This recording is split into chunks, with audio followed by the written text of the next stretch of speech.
First at the top, a bit of a joke, and then a bit later, Donald Trump addressing the big controversy out of last night's final presidential debate, when he said he was not sure if he would accept the results of the election. At the top of his remarks, joking a bit, Trump said, "I will, of course, accept them if I win."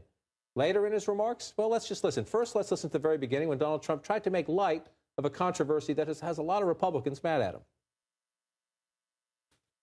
I would like to promise and pledge to all of my voters and supporters and to all of the people of the United States that I will totally accept the results of this great and historic presidential election if I win.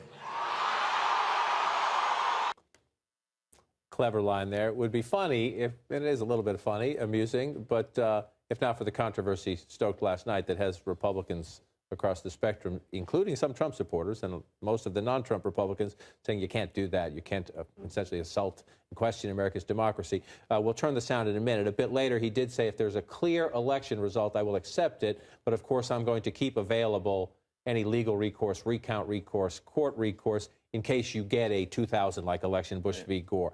Clearly, they woke up this morning in the Trump campaign and realized they needed to fix this. I'm not even sure if it was this morning. I think it was in real time last night because you saw them trying to. But he could have answered that last night. That would have been a good sort of way to say it.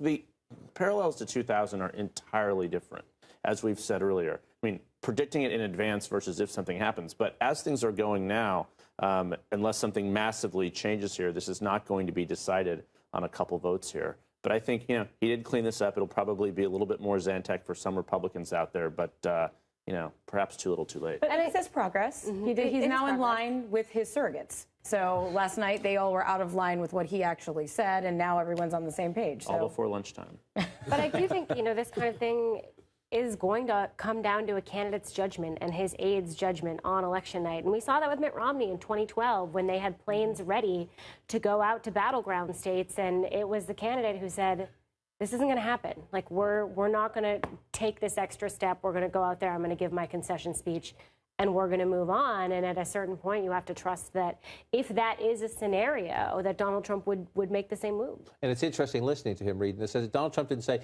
this came up last night and I didn't answer it just right, or I didn't, fully get. He doesn't try to explain. Here's what I said before, and I'm sorry, or I didn't get it right, or I didn't get the context right. He just says, here's my new position, take it. Donald Trump has not apologized for even something minor like this, where a cleanup would involve exactly what you said. Hey, look, I didn't say it exactly right. Here's what I meant.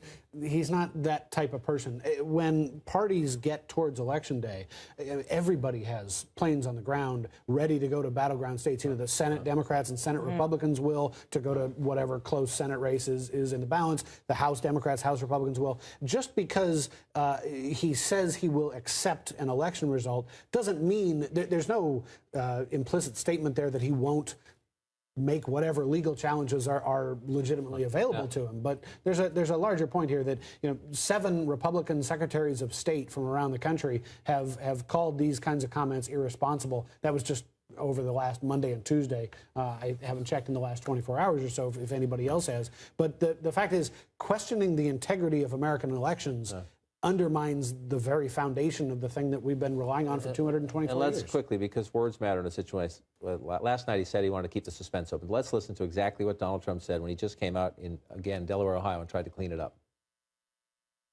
I would accept a clear election result, but I would also reserve my right to contest or file a legal challenge in the case of a questionable result. Let me ask this final question. We have about 20 seconds in this context. Last night's debate was dominated by this. Now today, 19 days before the election, will be dominated by Donald Trump's cleanup, not about doing the business of trying to win the election, correct?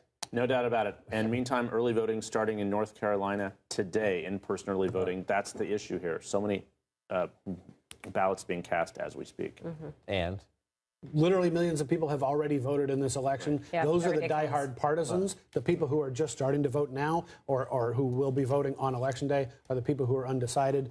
Those are the folks who were watching last night looking for a candidate to be behind.